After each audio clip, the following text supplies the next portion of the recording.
Hello, and welcome to Guidance for Better Life. My guest today is Golder O'Neill, and he's going to share a story that he wrote, in a short story in one of our books, about how he asked God to use him to be a blessing to another soul, and God did. So this will be interesting. I hope you'll stay tuned. Hey, Golder. Hey, how you doing? How you doing? Thanks for coming. Thanks for having me. You drove a couple hours to get down to the studio today? Yes. I think, yes. From Northern Virginia, Winchester, down here. Thanks for coming down. It was a beautiful drive. So your story is just a hug, but it's more than a hug. That's part of a little bit of a clue. You hug somebody, but there's more to the story than that. You came to a spiritual retreat years ago, a 3-day spiritual retreat. You went home, and you decided to go to work early to catch up, I guess. Yeah. And you're a college professor, very smart guy. So how'd it go? You went to work, and you had something in your heart, a prayer. What was your prayer when you went to work? I went to work. I had some extra time in the morning to do some work, and I sat in my office in front of my computer and asked God may I be a blessing to someone today. Nothing particular, just may I be a blessing to someone or help someone. Okay. And I think you also did a prayer. You were singing a love song to God. Yes. I started that prayer with the love song. You started singing Hugh, which some of our audience has heard before. And that was it. In your heart, it was open, and you wanted to do something for another child of God. And then you went about your day, right? Yes. So what happened? Well, after a couple minutes just sitting there, the building was quiet. When you go to work and there's nobody there, you feel like you can get a lot done. Yeah. And all of a sudden, there's a knock on my door. And it's a colleague, and I looked up, and he came in. And this is how long after your prayer? Maybe 5 or 10 minutes, or pretty short. Pretty quick response from God. And he came in, and you noticed in your story something was off. What was off with him? Yeah, we started talking, and talking about work, and I could tell that something was bothering him, and he got upset really quick, and I asked him, "Are you okay?" You said he was had an unmannerly tone. Yes. So I proceeded to talk and ask him questions. I said, "Are you okay?" And he started to open up a little bit, and he snapped, in the way of getting really upset. So I asked him again, "Are you really okay?" And he proceeded to tell me about some things that were going on with him. So I listened, and within a couple of seconds, he started to cry. So at that time, I felt like, I was really taken by it. So I got up from my chair and I walked over to him and said, "It's okay. Everything will be all right." And you gave him a hug. Yes. I got a nudge to give him a hug. So You felt that was the divine saying, give this child of God a hug? Yes. You did. So you felt like you were following what the divine wanted for your friend. Exactly. Co-worker. Yeah. And in your story, when you said you gave him a hug, you felt something all around you. Would you share that? Yes, when giving a colleague a hug, I felt that all of a sudden the love of God was all around us. It permeated the room, and at that point I was asking God for guidance in this situation and just being there with him. And there was a feeling of love, peace, and I felt that he felt it also. And I know in the story you were comforting him. It sounded like from your story, God was even coaching you on the words. You says, people love him, God loves him, things will work out in God's time. There's a whole list of things in your story. And it's almost like, and I'm asking you if this is true, it almost sounded like God was coaching you how to comfort one of his children through you as a coworker. Is that how it felt to you at the time? It felt exactly like that. It didn't seem you were struggling with the words in your story. It just flowed, like you were being coached. Yes. That's okay. Yeah, I told him that God loves him, and so do a lot of other people. So, everything would work out in God's time, maybe not our time, but in God's time.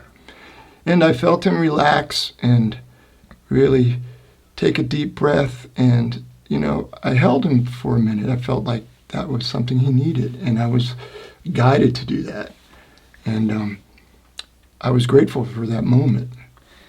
That's really profound. Nowadays, somebody might feel uncomfortable hugging a coworker or something, but this is really beautiful. It's more than just a hug. You decide to hug him because you felt God gave you the nudge, Mm-hmm. and then you had words of comfort and giving solace, and he cried and relaxed in your arms.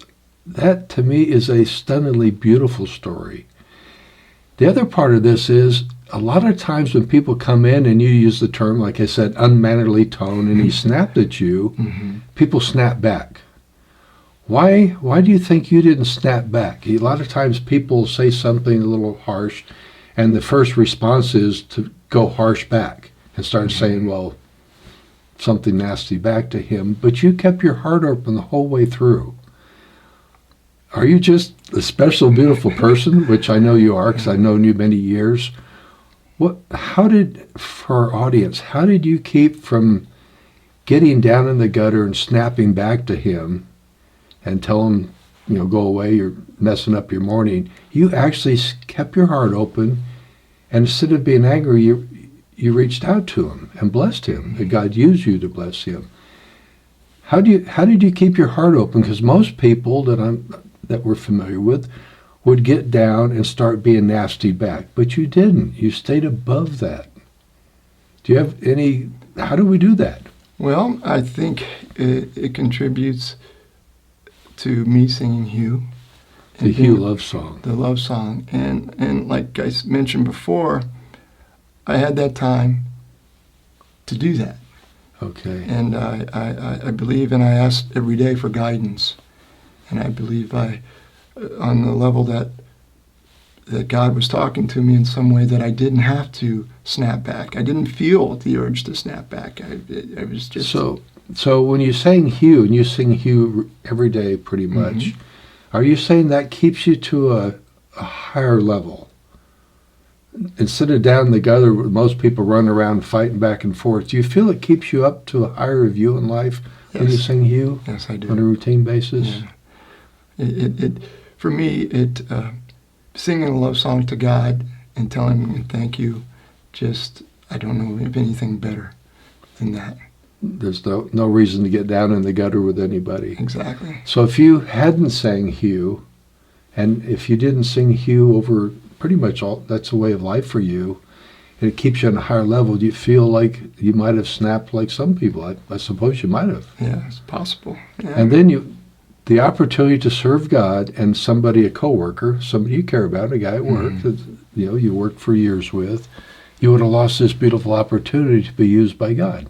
Do you feel that God literally used you, answered your prayer, to be a blessing to somebody that morning? Yes, I do.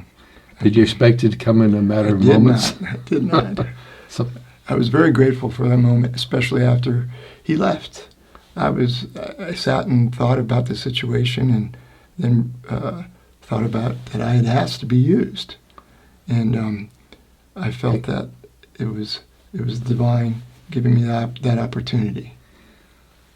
I'm wondering how many people watching today ever thought of asking God to use them to bless another child of God. That seems so simple to you. I know you. I've known you for many years, and I know you're an amazing soul, and you stay in tune every day with a Hugh love song to God, and you try to be a good person, which you are. You're an amazing person. But for our audience out there, I don't know if they realize that God listens to us. He heard your prayer. He hears all our prayers. And if somebody wants to be a blessing to another child of God, it's kind of the golden rule, or love your neighbor. It sounds like you were loving your neighbor. Mm-hmm. That is possible. It's actually possible. So if you hear these stories about loving your neighbor and being a blessing to children of God, maybe if you want to do that, ask. And maybe God, like in Golder's situation, will give you an opportunity. Have you seen opportunities like this before in your life where you ask to be of service and God responds? Yes. I ask every day. It's You a do. thing. It's a thing that I'm very grateful to do. And sometimes you might not even know that you're a blessing to someone. And looking back, it's like, okay, I'm not seeking those opportunities out personally. They just happen. And I'm grateful to know that, if I ask, they can happen, anytime. Yeah, you don't always get feedback like this a couple of minutes later, Yes. somebody knocking Yeah. on your door. So, is there anything else you'd like to share, Golder? By singing Hugh for me, like I mentioned earlier, is a beautiful thing. A love song to God saying, I love you, I love you. is just so important to me, and, and being able to serve and knowing that. And it keeps you above the fray that most people live in where they react. Just knee jerk. Somebody's upset, you're upset back. Do you find it keeps you in a higher level where you can choose to make a conscious choice rather than just snap back at somebody? Yes, yes. I'm grateful for that. And I thought we were done here, but I wanted to ask, what happened with this gentleman, this colleague of yours at college? Mhm. I assume you saw him again? Yeah, he left, and then, went about my day.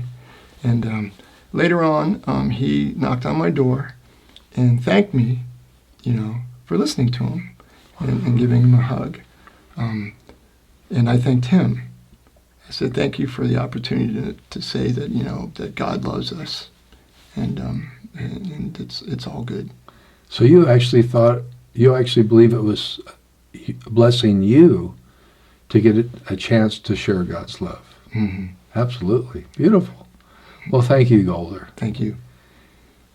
Golder's story and others similar is in Testimonies to God's Love, Book 3. I think his is chapter 20.